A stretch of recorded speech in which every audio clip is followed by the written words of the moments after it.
Алматыда күн ыстықта құрғақ шөптің жану деректері жиіледі. Осылай деп дабыл қаққан төтеншеліктер бүгін орталық коммуникация алаңында брифинг өткізді. Айта кетейік, жыл басынан бері қала аумағында көлемі 35 гектардан астам аумақтағы қураған шөппен қоқыс өртке оранған. Барлығы ресми 285 жану дерегі тіркелді. Тек наурыз айында бір күнде 21 өрт болған. Оның ішінде ең ірі дерек Думан және Қайрат ықшам аудандарында орын алыпты. Қос аудандағы Қызыл Жалын 3 гектар аумақты қамтыған. Мұндай деректер басқа да аудандарда орын алды.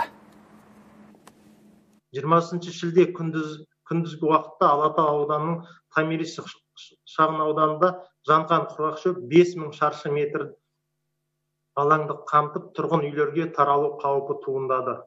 Өртті сөндіруге 25 өрт сөндіруші және 5 бірлік техникалық жұмылдырылды. Дәл осы күні Медеу ауданында Құлжа трактының жанында құрғақ шөптің жалпы аумағы 1200 шаршы метр құрады.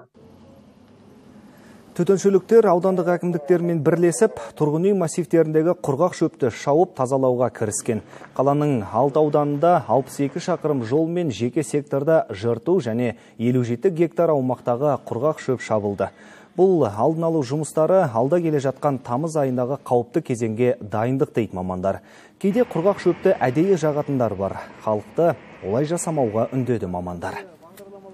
Төтенше жағдай департаменті оңтүстік Астананың тұрғындарымен қала қонақтарын құрғақ және ыстық ауа райын ескерте отырып, біріншіден қураған шөптерге темекі қалдықтарын тастамауға, екіншіден құрғақ өсімдіктердің жанында от жақпауға, үшінші от тұтанып кету бар сынған шалдар мен бос шөлмектерді қалдырмауға шақырады.